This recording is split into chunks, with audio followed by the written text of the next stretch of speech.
Good evening, ladies and gentlemen. You are tuned into the Joseph Ben-Ami Show for Wednesday, June the 14th, 2023. I'm your host, Joseph Ben-Ami. Thank you so much for joining. I am just fixing something on my computer here, very briefly. There's no need to panic. I just have to, because it's sitting a little bit away from me, so I have to do a couple of quick adjustments here that I should have done in advance, like increasing the font size so that I can actually read it, even though it's just a little bit away from me here. Okay, fake science. That is the subject of tonight's talk.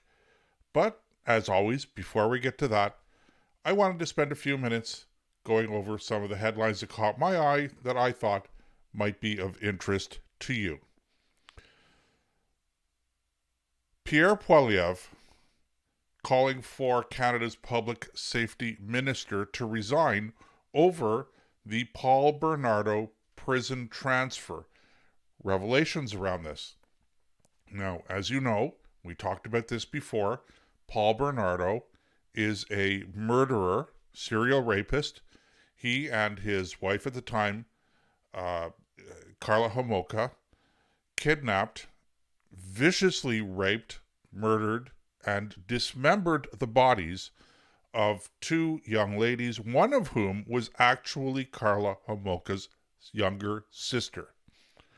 It is a crime that shocked the nation, a series of crimes that shocked the nation back in the early and mid 1990s.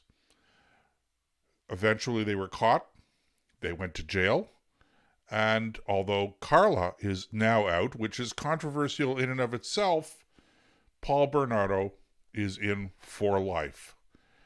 Well, just a couple of weeks ago, we learned that he was being transferred from a maximum security penitentiary to a medium security penitentiary that is open campus.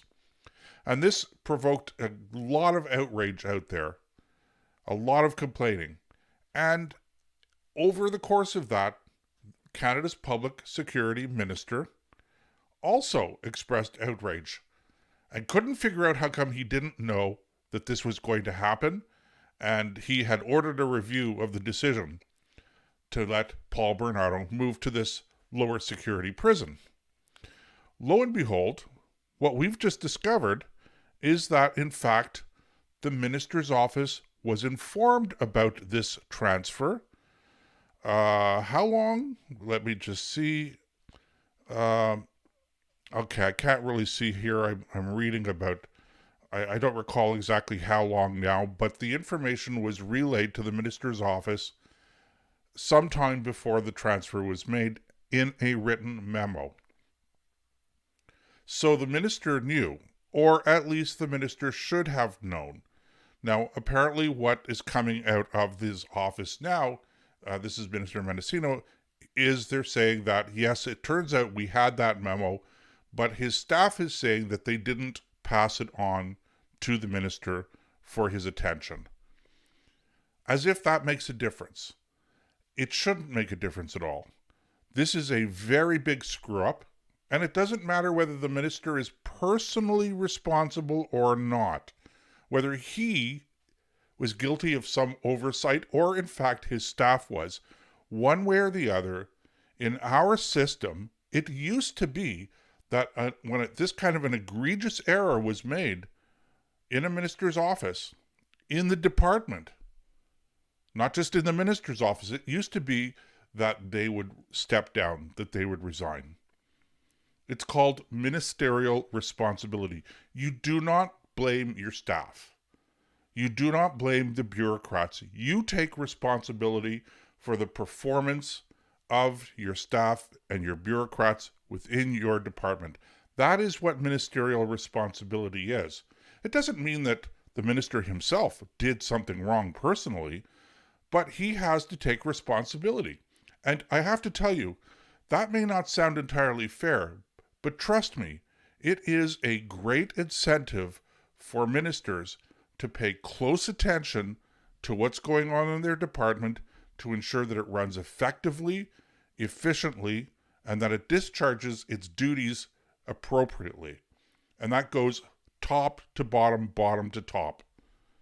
So it may not seem fair that the minister has to resign, or that the minister should resign in the circumstances such as we see here, but in fact, it's a good thing for the parliamentary system, which is why traditionally this is the way it's always happened. It just seems like lately, and this hasn't just under the Trudeau government, okay, although it's worse now than it ever has been, but this has been building for a period of time.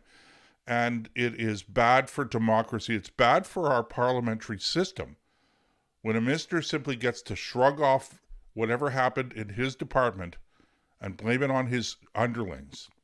Even if it's true, it's not the way to do things. It's not honorable. And ultimately, it's not an efficient way of governing. The federal government has a new law. And this new law gives Canadians the right to a healthy environment. Woohoo! Are you as happy as I am? Well, if you are, hold the phone. It turns out that this new law has no plan, no definition of what a healthy environment is, no explanation as to how it's going to be enforced, and they have up to 2 years to come up with a plan. Now, I don't know about you, but this just doesn't sound like efficient governance to me. We've got to pass a law, but we don't know what the law is going to be. We're passing a law that we're going to pass a law. Everybody's going to have a right to this new thing, but we're not sure what the new thing is yet. What an absurd, crazy misuse of parliamentary resources. Not to mention the fact that it just doesn't make any sense. Forget about whether or not it's wasting parliamentary resources. It just doesn't make any sense. Oh, yes, yes, yes. Welcome to Canada 2023 under the Trudeau government. Trudeau 2.0, of course, because Justin Trudeau was the son of Pierre Trudeau. And I have to tell you guys, I was no friend of Pierre Trudeau. I did not see eye to eye with Pierre Trudeau on many things, many, many things. But his son is causing people like me to pine for the days of Pierre Trudeau. Pierre Trudeau was a right-wing ultra-conservative compared to Justin Trudeau. And what I've just talked about, this, whatever this law is, that's not even a right-wing, left-wing thing, ladies and gentlemen. I mean, that just plain doesn't make sense. Whatever side of the ideological aisle you happen to find yourself on, a law saying that Canadians have the right to a healthy environment, but we're not going to define what healthy environment is, and we're not going to, we have no idea how we're going to enforce it, but we'll get to that.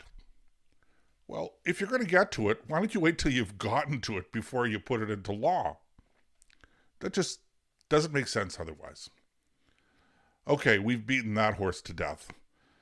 Edmonton City Council votes against a bylaw to protect trees on private property.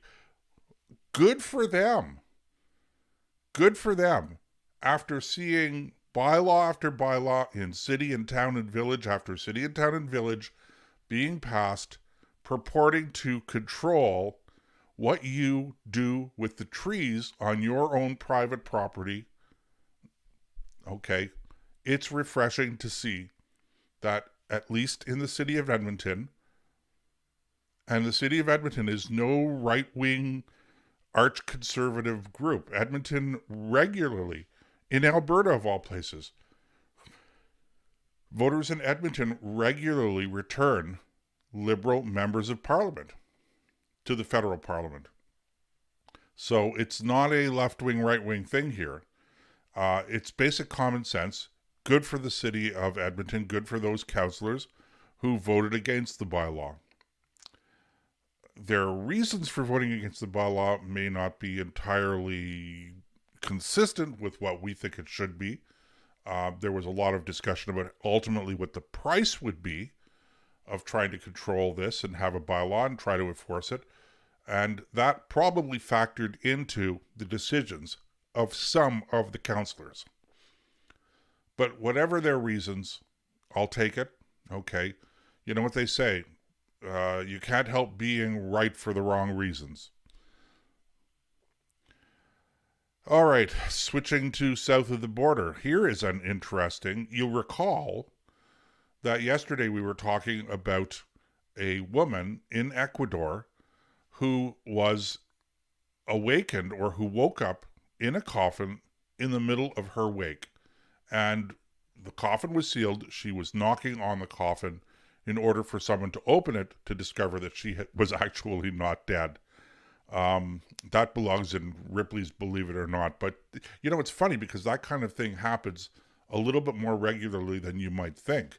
I think probably over the last year, I've seen 3 or 4 or maybe 5 headlines of that nature.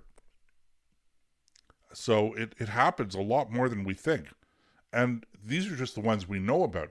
How many people actually end up going to their death, either being cremated or buried, and then wake up? I mean, it's a horrible, horrible thought when you think about it. Anyway, so we covered that last night briefly. Tonight, okay, by the way, just as an aside on that, it's interesting to note that we covered this last night, and then today 4 or 5 of the mainstream news organizations are covering it. What does that mean? Does that mean that they're getting their news from us? That all of a sudden we're the trend setters and people are starting to copy this show? Well, we can only hope. The manager of Harvard Medical School's morgue and 3 others have been charged, wait for it, with buying and selling stolen human remains. Cedric Lodge, who was the manager of the Harvard Medical School morgue, allegedly took, quote, heads, brains, skin, and bones, end quote, from cadavers that had been donated to Harvard University's medical school and sold them where else? Online. Now, I ask you, where do you sell body parts online? It's not like you have them on eBay or Amazon or Etsy or any of the other online platforms. Wow. According to the indictment, both he and his wife, Denise, sold body parts to buyers in Pennsylvania and Massachusetts in a scheme that ran from 2018 to 2021. Now, in addition to asking where would you actually sell these, the obvious question is, who are you actually selling them to? Like, who wants to buy a used brain that's been donated to a medical school for dissection, for training of doctors? Who wants to buy skin? Heads, ladies and gentlemen. Bones. I'm telling you, it's macabre to the extreme. Speaking of macabre, Belarus. Now, Belarus is a country situated around Ukraine and Russia. Belarus has started taking delivery of Russian nuclear weapons. That is to say that the Russian government has begun deploying short-range nuclear weapons in the country of Belarus. And the president of Belarus, Mr. Lukashenko, is saying that his country will not hesitate to use nukes if it is the target of aggression. I don't know what to say about that. Just more escalation. Belarus. Okay. I guess what we should do is we should talk about going for our first break for the evening. So when we come back, fake science. That's what I'd like to talk about. It's all around us, and it's time that we start to wake up to it and apply some common sense in what we're taking from the scientific community and how we're applying it in our day-to-day lives. So stay tuned. We'll be back here on the Joseph Ben-Ami Show in a little more than 2 minutes.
And we are back. Thanks for staying with us. You're tuned into the Joseph Ben-Ami Show for Wednesday, June the 14th, 2023. I'm your host, Joseph Ben-Ami. All right.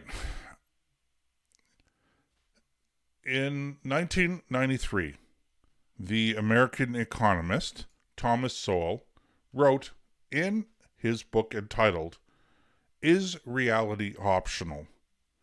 An interesting thing. I'd like to quote it for you.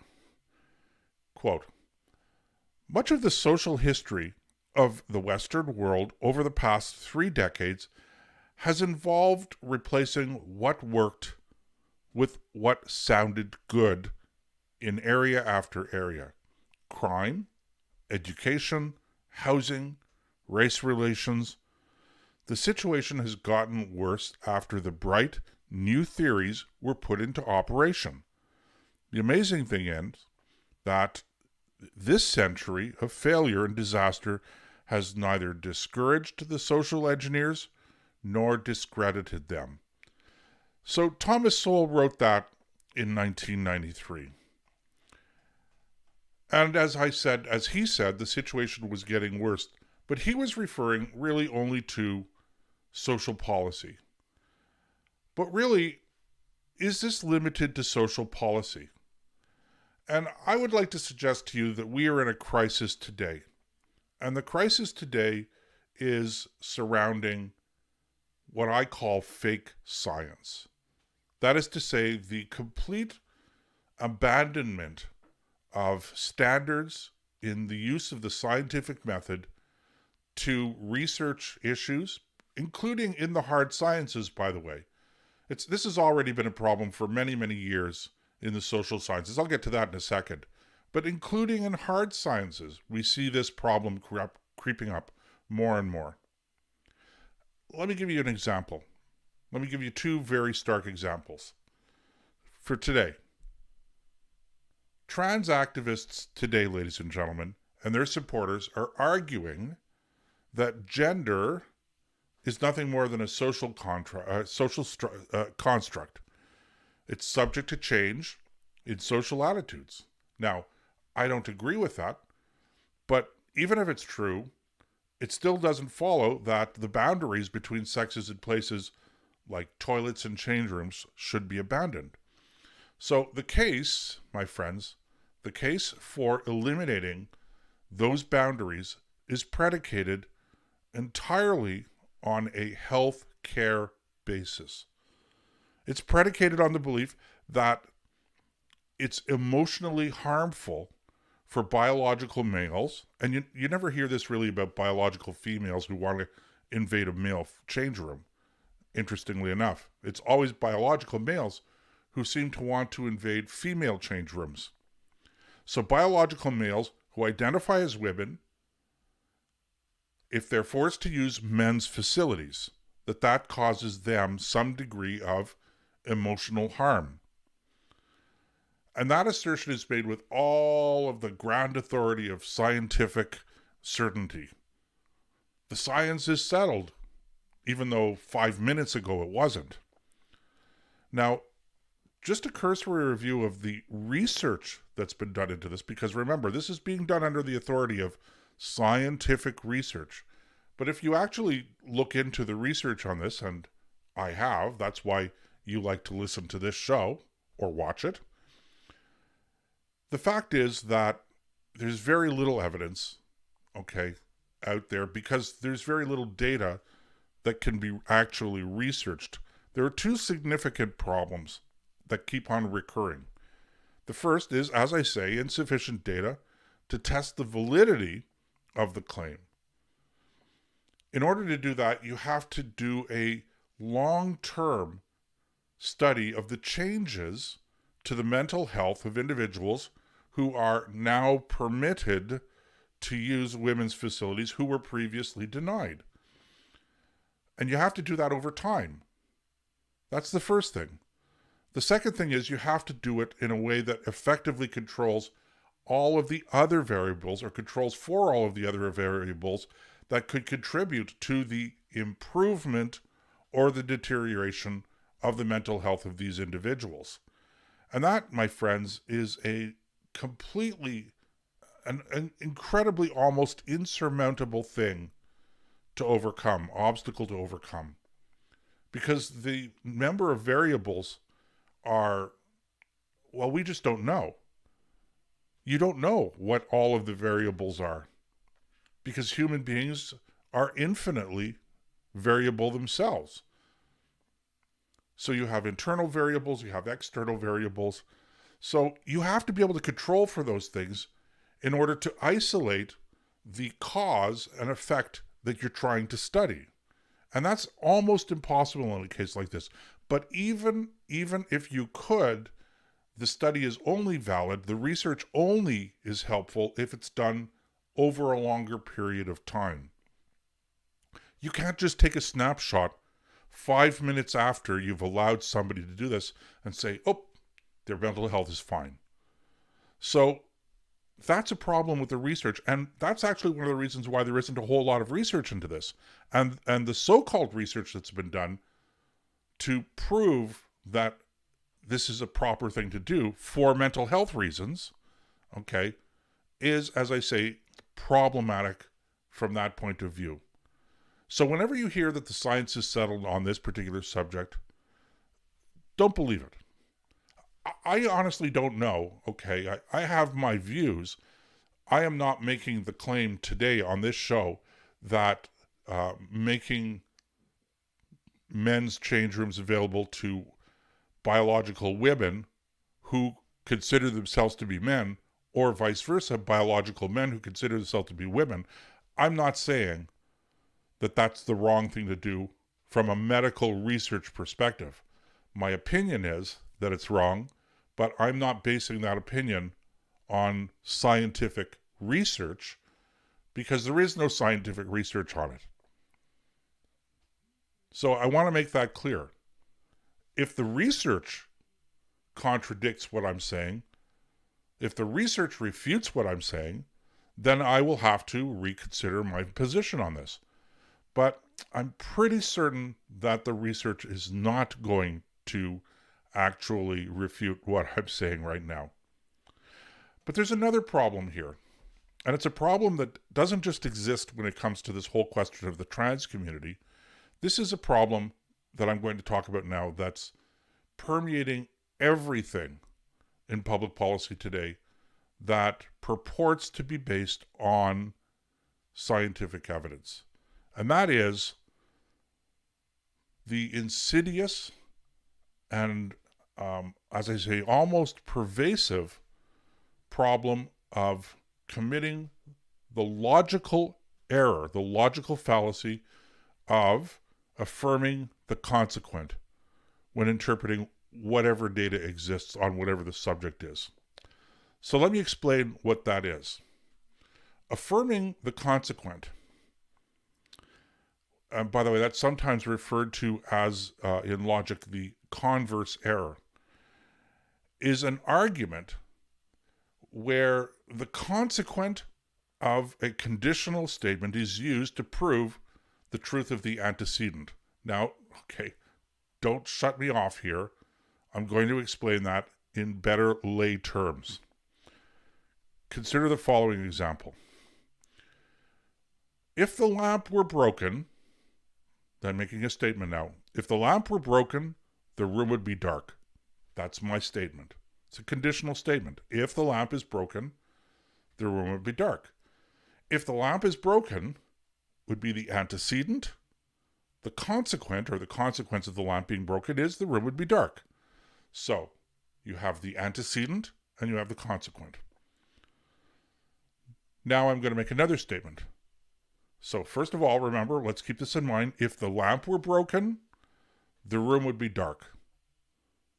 The room is dark, so the lamp must be broken. So you have two statements. You have an argument. The argument is based on, if the lamp is broken, the room would be dark. So the room is dark, therefore the lamp must be broken. Now, the logical error in that should be readily apparent without getting into technical details or anything like that. The claim, if the lamp were broken, the room would be dark, may be true. But it doesn't automatically mean that its converse is true as well. That is to say, the room is dark, so the lamp must be broken. That's not necessarily true. The room may be dark for other reasons, or a number of combination of reasons. This is what we call affirming the consequent. Now, it seems pretty straightforward the way that I've just explained it. It's readily apparent. And it's shocking how often in science, so-called science today, that mistake is made. So how does it apply, for instance, to the current argument about trans people using the change rooms or the facilities of their choice as opposed to their biological assignment at birth? That is to say, the way they were born. Well, here's how the argument would go. Let's take the hypothetical person by the name of Dan.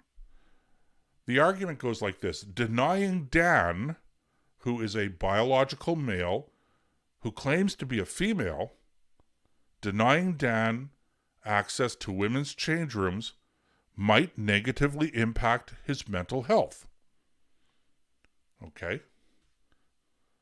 Dan exhibits signs of poor mental health. Therefore, Dan's mental health issues are due to his not being allowed to use the change room of his choice. Are you following me? So, Dan is an individual, male, biologically, who chooses to be a female or feels that he's compelled to be a female, that he's actually a woman. I should say, I don't want to confuse the terms, woman. So Dan is a biological male who believes that he's a female, that believes he's a woman. And the assertion is that by denying Dan access to a women's change room, that could cause mental problems for him, emotional difficulty, mental health issues. Okay, so that's one assertion.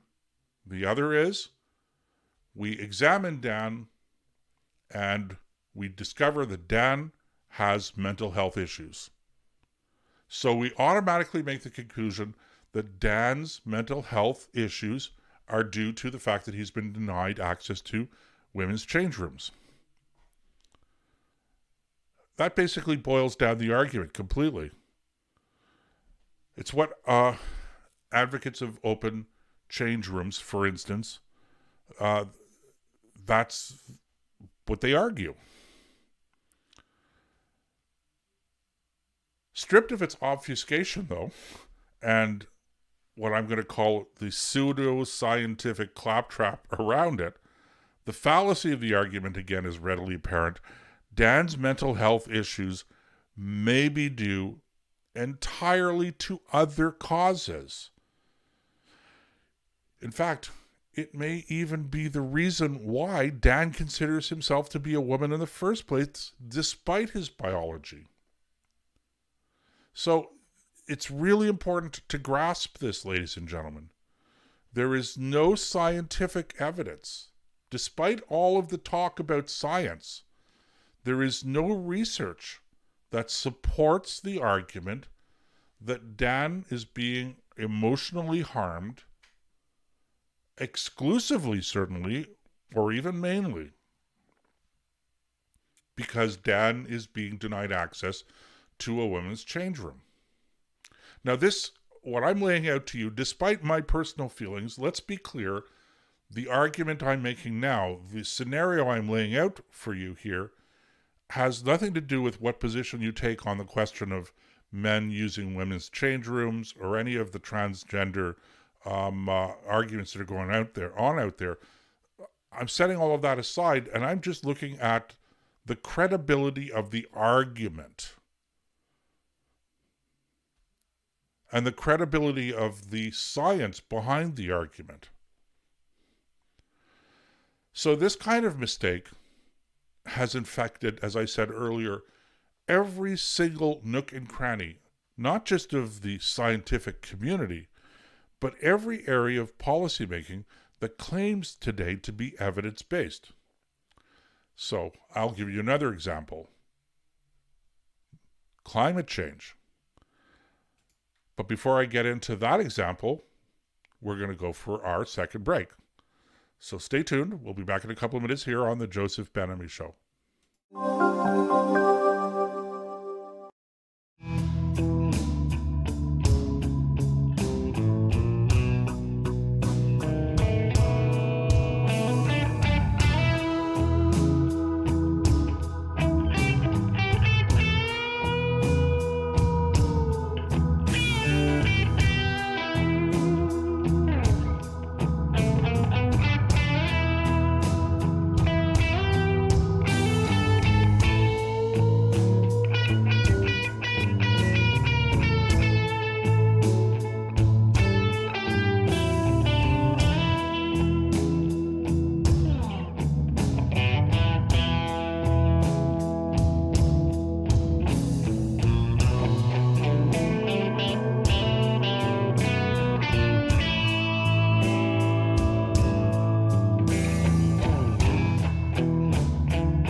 is just a feeling that this might be right for us, for you and me. There is just a look I think this might be right for us, for you and me. There is just a feeling that this might be right for us, for you and me. There is just a look I think this might be right for us, for you and me. Okay, welcome back to the Joseph Benamy Show. I am your host, Joseph Benamy, and I'm very grateful to you for sticking with us. We have been talking about the breakdown, the deterioration of science, the credibility, the integrity of science in today's world, and how it's playing out on some of the major controversies of the day. How science is being misused, how it is being misinterpreted, not science being misinterpreted, but data being misinterpreted, and not always purposely, I have to tell you. That happens. There is such a thing as academic fraud in science where data is manipulated in order to achieve the appearance of a particular outcome. That has happened on a number of different studies, and it continues to happen. People are people are people. Just because somebody puts a lab coat on and happens to be, in a lab or happens to have a degree in some scientific field doesn't mean that they are not susceptible to the same kind of temptations that you and I, other people, are. We're all human beings. We're all made of the same kind of flesh and blood, and we are all, if you want to take the theological term, we're all sinners. So we were talking about how this has played out in the whole transgender argument. And I was just narrowly addressing the application of some of the arguments and the logical fallacies in those arguments to the narrow question of whether or not there is scientific research that supports the argument that trans people should be using change rooms of their choices or bathrooms of their choices, toilets of their choices. Okay? I'm not making a claim one way or the other as to whether that's appropriate. I'm merely looking tonight at the evidence that is cited in support of allowing that to happen. But before we went for a break, I told you that we'd get into the same kind of arguments, the same kind of fallacies being applied to arguments around climate change. So the argument goes like this. Okay, and remember, we're talking here about the logical fallacy of affirming the consequent. So here's how the argument goes. A changing climate will result in an increase in extreme weather events. Okay, that's the conditional statement. There are more extreme weather events today than in previous years. Therefore, the climate is changing. Okay, so we'll do this again. Let me repeat it.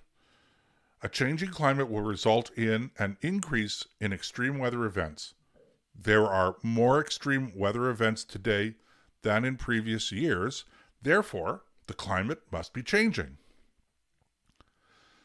That, ladies and gentlemen, is a formal invalidity. It's a formal fallacy in logic.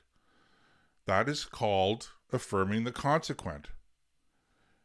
In the first place, we don't know that climate change will necessarily result in an increase in extreme weather events. That's an assertion that is unsupported by science. It's unsupported by, let's not even use the term science. It's not supported by empirical data, by observed evidence. In fact, the observed evidence is, be very careful now how you understand what I'm saying. The data does not show a significant trending increase in so-called extreme weather events. Doesn't show it. It shows pretty steady, year in, year out. There are years where it goes up, there are years where it goes down. We're not in the maximum period of extreme weather events. So when I say observable, I'm not talking about what you observe and what I observe personally, because you can't really trust that.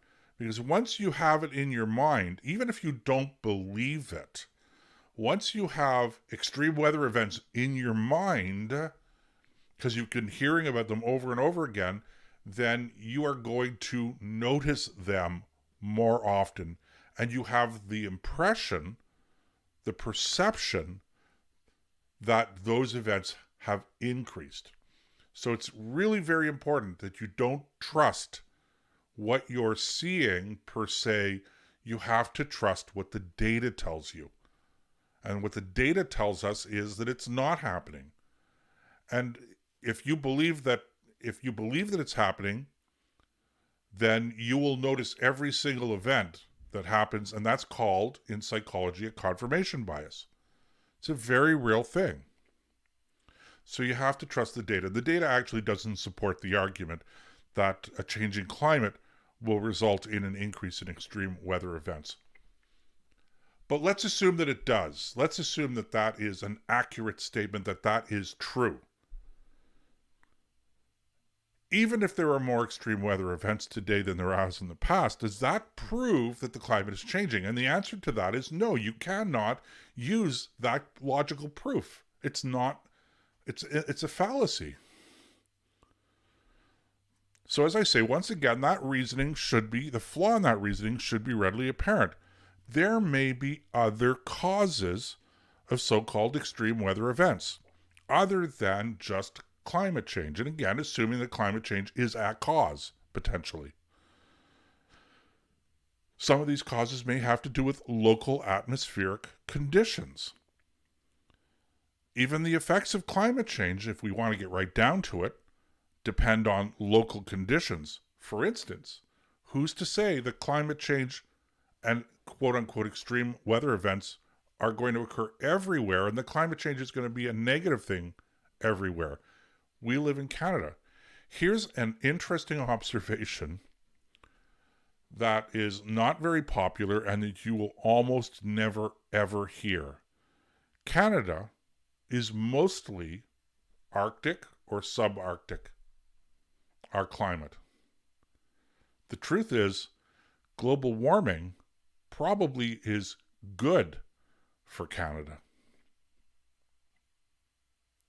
Now, where have you heard that before? You probably haven't heard that anywhere.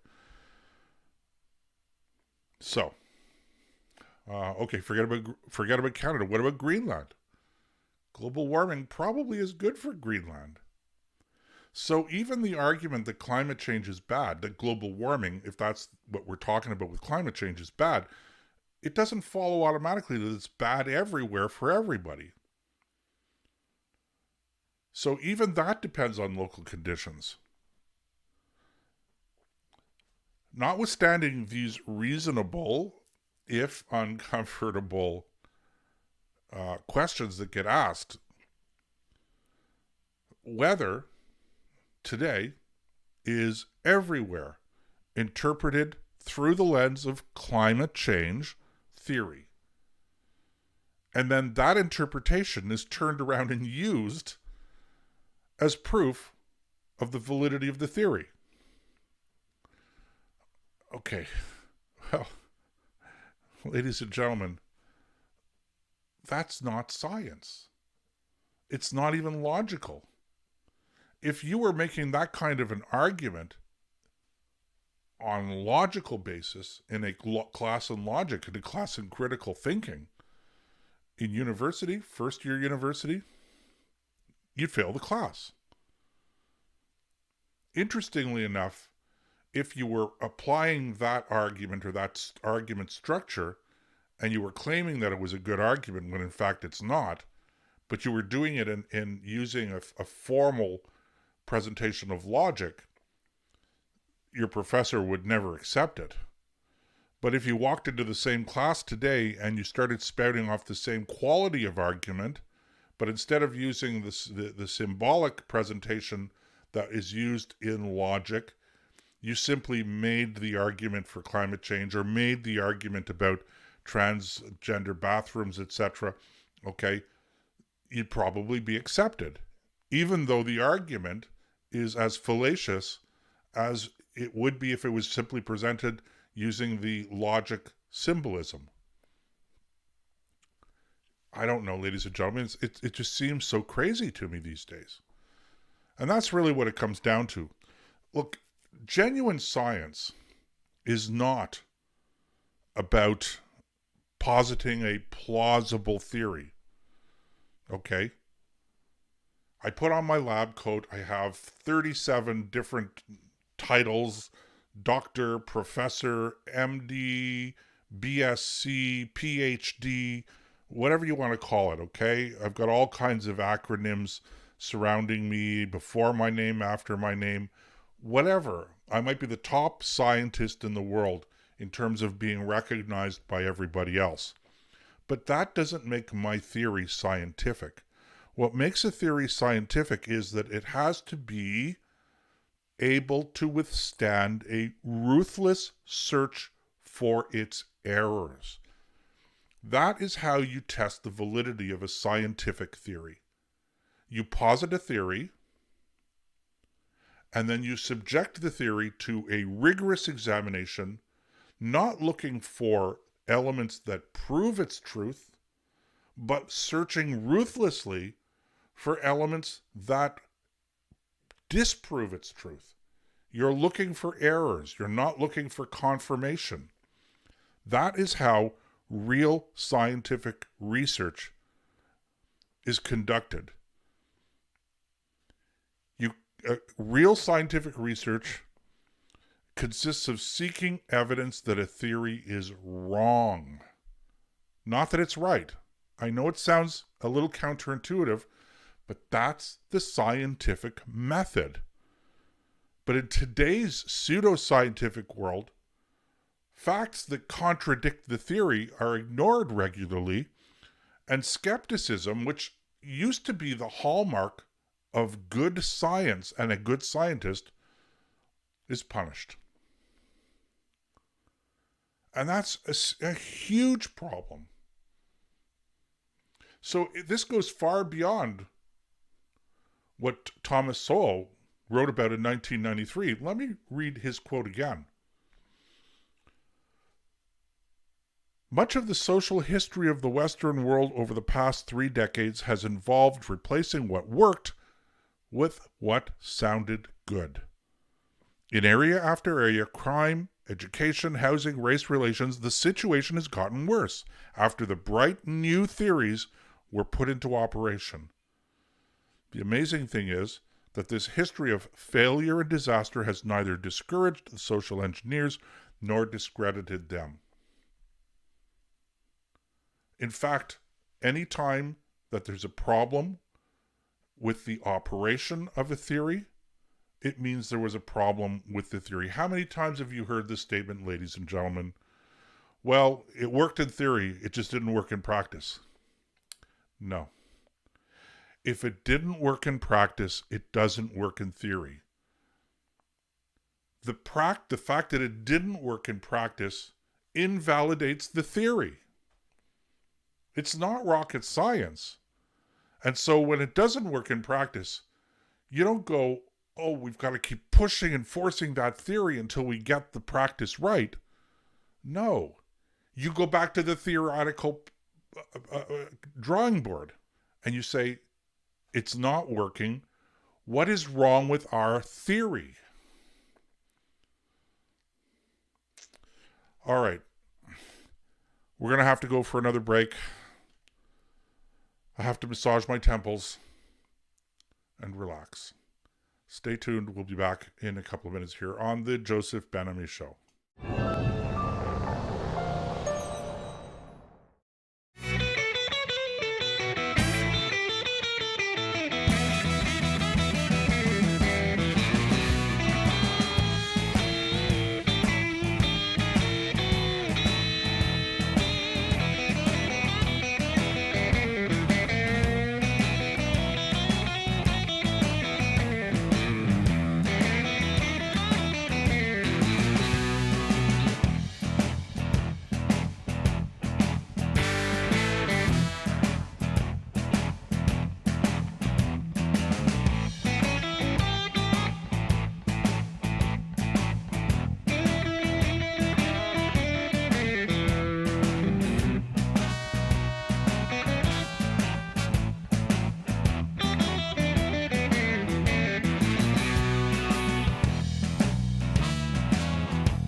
And we are back. Thank you for sticking with us. You are tuned into the Joseph Ben-Ami Show for Wednesday, June the 14th, 2023. And we have been talking about all things problematic with what passes as science today. What I call pseudoscience. It's not really science, it's quack science. Fake science. We've all heard the term fake news. Well, fake news, ladies and gentlemen, is often the result of fake science. I want to finish that whole debate, the whole question, wrap it all up, I think, with a quote from Winston Churchill that he made in 1940 as part of his finest hour speech. The British had been defeated. The Allies had been defeated in France. France had surrendered, signed an armistice with Germany. There was a great concern now that the Germans would invade the British Isles. And Winston Churchill, who was the new Prime Minister of Great Britain, had been Prime Minister now for a little over a month, or about a month, a little over a month, gave a speech in the House of Commons, and it's their finest hour speech. Okay. But he made one quote. There's a phrase in here that I'd like to quote to you that I think is particularly appropriate to our time, even though it wasn't meant to be applied to our time. If we fail, that is to say, if we fail to resist the Nazi onslaught, the whole world, including the United States, and all that we have known and cared for, and this is the part, ladies and gentlemen, that I think applies to us particularly. All that we have known and cared for will sink into the abyss of a new dark age made more sinister and perhaps more prolonged by the lights of a perverted science. Now, he wasn't addressing us in 2023, but I think that some of the observations, some of the warnings in that quote apply to us particularly today. We must withstand the temptation to succumb to the kind of junk science that has taken over our public policy debate in so many areas. We have to withstand it. This, ladies and gentlemen, is potentially our finest hour. And if we do not find ways to resist, and I'm not talking about armed resistance or anything like that, but standing up for what we know is right and refusing to be intimidated, refusing to be bullied into silence. If we don't do that, ladies and gentlemen, then we do run the risk of sinking into an abyss of a new dark age, made more sinister and perhaps more prolonged by the lights of a perverted science. Sir Winston Churchill's words in 1940. All right. Well, we are coming to the tail end of another frenetic episode of the Joseph Ben-Ami Show. As always, ladies and gentlemen, I encourage you to visit the website www.josephbenami.com, all one word without the hyphen. While you're there, surf around, take a look, read my latest column on this subject of science today. You can also sign up for my free emails. Okay?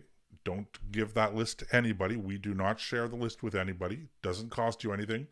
It's just a great way to keep on top of what's going on, not just with this show, but also out there, areas of interest in the national and international community. If you're watching the show on Rumble, or if you're watching the show on YouTube, take the time to subscribe. Subscribing on both of those services does not cost you anything. All it does is it gives you an opportunity to be informed when a new episode is starting or has been posted. or new material. That's it. And it helps us get the word around. And on that subject, tell your friends and neighbors about us. Tweet, share. It's all good.